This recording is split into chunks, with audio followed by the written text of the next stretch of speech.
সংবাদ সবাইকে স্বাগত জানাচ্ছি। আমি ফিরোজ তোহা। শুরুতেই সংবাদ শিরোনাম জানিয়ে দেব এই মুহূর্তে হাতে পাওয়া সর্বশেষ গুরুত্বপূর্ণ আপডেট আন্তর্জাতিক সংবাদ। শুরুতেই জানাবো ইরান সংঘাতে জড়িয়ে পড়েছে আরও ৩ দেশ, বৃহত্তর যুদ্ধের শঙ্কা। মধ্যপ্রাচ্য ইরানকে কেন্দ্র করে চলমান সংঘাত ক্রমেই আরও বিস্তৃত আঞ্চলিক যুদ্ধে রূপ নেবার আশঙ্কা তৈরি করেছে। এতদিন সংঘাত এড়িয়ে চলার চেষ্টা করলেও এবার সৌদি আরব সরাসরি সামরিক অভিযানে অংশ নিয়েছে। একই সঙ্গে ইয়েমেনের হুতি, ইরাকের ইরানপন্থী সশস্ত্র গোষ্ঠী ইরানের পক্ষ থেকে বাড়তে থাকা হুমকির কারণে রিয়াদ এখন ৩ দিক থেকে চাপের মুখে পড়েছে। এবারে জানাবো হাইপারসোনিক যুগে মাইল ফলক। বিশ্বের প্রথম জিরকন সাবমেরিন আনছে রাশিয়া, ঝুঁকিতে মার্কিন রণতরী। বিশ্বের প্রথম দেশ হিসেবে হাইপারসনিক ক্রুজ ক্ষেপণাস্ত্র বহনে সক্ষম পারমাণবিক শক্তিচালিত সাবমেরিন আনতে যাচ্ছে রাশিয়া। জানাবো আমরা ইরানের উপর শক্ত আঘাত হানব ডোনাল্ড ট্রাম্প। জর্ডানে অবস্থিত মার্কিন সামরিক ঘাঁটি লক্ষ্য করে ইরানের ক্ষেপণাস্ত্র হামলার পর তেহরানকে কঠোর জবাব দেবার হুঁশিয়ারি দিয়েছেন যুক্তরাষ্ট্রের প্রেসিডেন্ট ডোনাল্ড ট্রাম্প। এদিকে দক্ষিণ লেবাননে ইসরায়েলি যানে ড্রোন হামলা, যুদ্ধবিরতি লঙ্ঘনের অভিযোগ। দক্ষিণ লেবাননে ইসরায়েলি সামরিক বাহিনীর একটি ইঞ্জিনিয়ারিং যানে বিস্ফোরণের ড্রোন হামলার তীব্র প্রতিবাদ জানিয়ে লেবাননের সশস্ত্র গোষ্ঠীর বিরুদ্ধে যুদ্ধবিরতি চুক্তি ভঙ্গের অভিযোগ এনেছে ইসরায়েল। এবারে থাকছে ইউক্রেনকে ইরানি জাহাজে হামলার ক্ষতিপূরণ দিতে হবে আরাকচি। ইরানের পররাষ্ট্রমন্ত্রী আব্বাস আরাকচি ইউক্রেনের পররাষ্ট্রমন্ত্রী আন্দ্রি সিবিহারের সঙ্গে টেলিফোনে কথা বলেন। কাস্পিয়ান সাগরে ইউক্রেনীয় বাহিনীর হামলায় একটি ইরানি কার্গো জাহাজ ক্ষতিগ্রস্ত হওয়ার কয়েকদিন পর এই ফোনালাপ অনুষ্ঠিত হয়েছে। এবং সর্বশেষ জানাবো হঠাৎ ৬ মুসলিম দেশের যৌথ সামরিক মহড়া কি বার্তা দিচ্ছে। মধ্যপ্রাচ্যে সাম্প্রতিক নিরাপত্তা উত্তেজনার প্রেক্ষাপটে বাহরাইনে শুরু হয়েছে উপসাগরীয় সহযোগিতা পরিষদ এর যৌথ সামরিক মহড়া, যার নাম দেওয়া হয়েছে বাহরাইন শিল্ড। ২৮ থেকে ৩০ জুলাই পর্যন্ত চলা এই মহড়ায় সৌদি আরব, সংযুক্ত আরব আমিরাত, কুয়েত, কাতার, ওমান এবং বাহরাইনের সশস্ত্র বাহিনী অংশ নিচ্ছে। এতক্ষণ শুনছিলেন শিরোনাম, এবার থাকছে বিস্তারিত। দর্শক, অনুরোধ থাকবে ভিডিওতে একটি লাইক দিন, কমেন্টস করে জানিয়ে দিন এই ভিডিওটি আপনি কোন জেলা থেকে দেখছেন এবং শুনছেন। ইরান সংঘাতে জড়িয়ে পড়েছে আরও ৩ দেশ, বৃহত্তর যুদ্ধের শঙ্কা। মধ্যপ্রাচ্যে ইরানকে কেন্দ্র করে চলমান সংঘাত ক্রমেই আরও বিস্তৃত আঞ্চলিক যুদ্ধে রূপ নেবার আশঙ্কা তৈরি করেছে। এতদিন সংঘাত এড়িয়ে চলার চেষ্টা করলেও এবার সৌদি আরবও সরাসরি সামরিক অভিযানে অংশ নিয়েছে। একই সঙ্গে ইয়েমেনের হুতি, ইরাকের ইরানপন্থী সশস্ত্র গোষ্ঠী এবং ইরানের পক্ষ থেকে বাড়তে থাকা হুমকির কারণে রিয়াদ এখন ৩ দিক থেকে চাপের মুখে পড়েছে।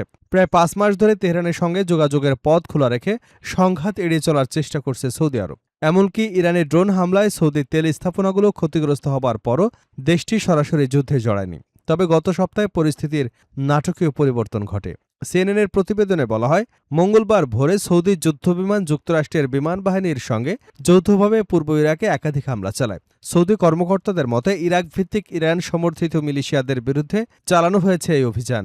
১ দশক ধরে অর্থনৈতিক সংস্কার, বিদেশি বিনিয়োগ আকর্ষণ এবং আঞ্চলিক অর্থনৈতিক শক্তি হিসেবে নিজেদের প্রতিষ্ঠার উপর জোর দিয়েছিল রিয়াদ। এই লক্ষ্য থেকে ২০২৩ সালে চীনের মধ্যস্থতায় ইরানের সঙ্গে সম্পর্ক স্বাভাবিক করার চুক্তি করে দেশটি। কিন্তু বর্তমান সংঘাত সেই কৌশলকে বড় ধরনের সংকটে ফেলেছে।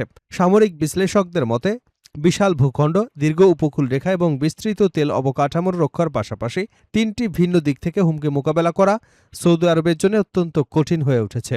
সম্প্রতি ইয়েমেনের হুতি গোষ্ঠী লোহিত সাগর উপকূলে সৌদি আরবের তেল কোম্পানি আরামকোর ২টি স্থাপনায় ক্ষেপণাস্ত্র হামলা চালায়। স্যাটেলাইট চিত্র এবং বিভিন্ন ভিডিওতে জিজানের স্থাপনায় বড় ধরনের ক্ষয়ক্ষতির ইঙ্গিত পাওয়া গেছে।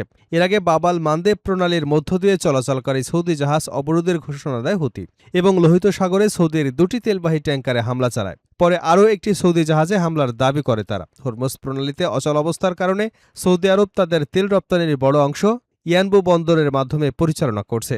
ফলে বাবাল মান্দেবে হুতির অবরোধ সৌদি তেল রপ্তানির জন্য বড় ধরনের ঝুঁকি তৈরি করেছে। ২০১৫ সালে ইয়েমেন থেকে গোষ্ঠীটিকে ক্ষমতাচ্যুত করতে সৌদি আরব বড় ধরনের সামরিক অভিযান শুরু করলেও ৭ বছর যুদ্ধ করেও তাদের পরাজিত করতে পারেনি।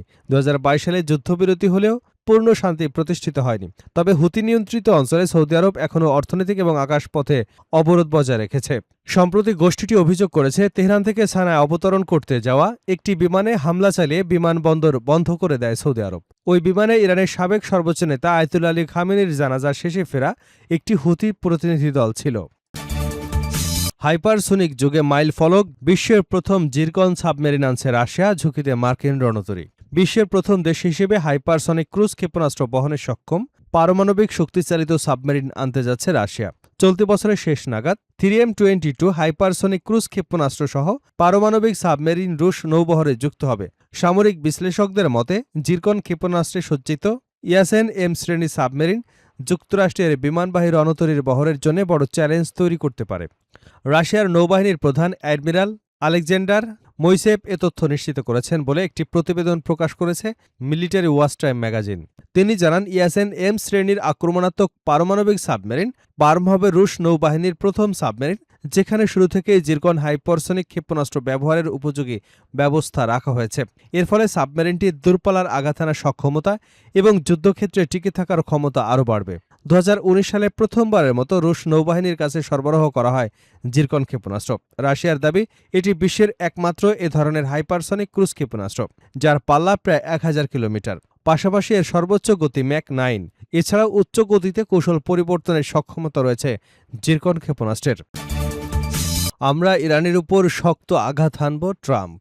জর্ডানে অবস্থিত মার্কিন সামরিক ঘাঁটিকে লক্ষ্য করে ইরানের ক্ষেপণাস্ত্র হামলার পর তেহরানকে কঠোর জবাব দেওয়ার হুঁশিয়ারি দিয়েছেন যুক্তরাষ্ট্রের প্রেসিডেন্ট ডোনাল্ড ট্রাম্প। বুধবার ফক্স নিউজকে দেওয়া এক সাক্ষাৎকারে ট্রাম্প বলেন, ইরানের এই হামলার জবাব যুক্তরাষ্ট্র কঠোরভাবে দেবে। তার ভাষায়, আমরা তাদের উপর শক্ত আঘাত হানব, এর কঠিন মূল্য তাদের দিতে হবে।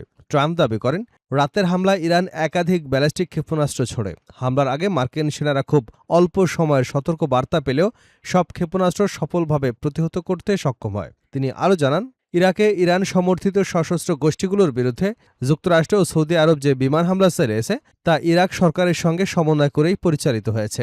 ট্রাম্প ইরান সমর্থিত গোষ্ঠীগুলোকে বিশ্বের জন্য ক্যান্সার আখ্যা দিয়ে বলেন, এসব গোষ্ঠীর বিরুদ্ধে আরও কঠোর পদক্ষেপ নেওয়ার বিষয়টি তার প্রশাসন বিবেচনা করছে। এর আগে মার্কিন সামরিক বাহিনী জানিয়েছিল, মধ্যপ্রাচ্যে অবস্থানরত মার্কিন বাহিনীকে লক্ষ্য করে ছোড়া ইরানের একাধিক ব্যালিস্টিক ক্ষেপণাস্ত্র সফলভাবে প্রতিহত করা হয়েছে। এরপরই ইরানের বিরুদ্ধে কঠোর পদক্ষেপ নেবার ঘোষণা দেন ডোনাল্ড ট্রাম্প। দক্ষিণ লেবাননে ইসরায়েলি যানে ড্রোন হামলা, যুদ্ধবিরতি লঙ্ঘনের অভিযোগ।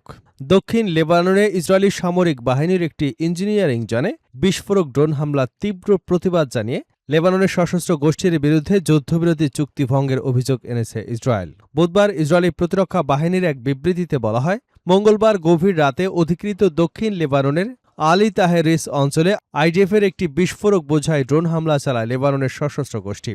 তবে এই হামলায় কোনো হতাহতের ঘটনা ঘটেনি বলে সেনাবাহিনী নিশ্চিত করেছে। ইসরায়েলি সামরিক বাহিনীর মুখপাত্র এই হামলাকে লেবাননে কার্যকর থাকা যুদ্ধবিরতি চুক্তির লঙ্ঘন বলে অভিহিত করেছে। আইডিএফ স্পষ্ট জানিয়েছে, সেনা সদস্যরা সীমান্ত সংলগ্ন ওই পর্বত অঞ্চলে তাদের সামরিক অবস্থান বজায় রাখবে এবং কোনো সন্ত্রাসী গোষ্ঠীকে এলাকাটিতে অগ্রসর হতে বা সেনাদের উপর হামলার সুযোগ দেওয়া হবে না। এই ঘটনার পর আইডিএফ ইতিমধ্যেই পাল্টা কামান হামলা চালিয়েছে এবং প্রয়োজনীয় পরবর্তী পদক্ষেপ নিয়ে ঊর্ধ্বতন পর্যায়ে আলোচনা করেছে।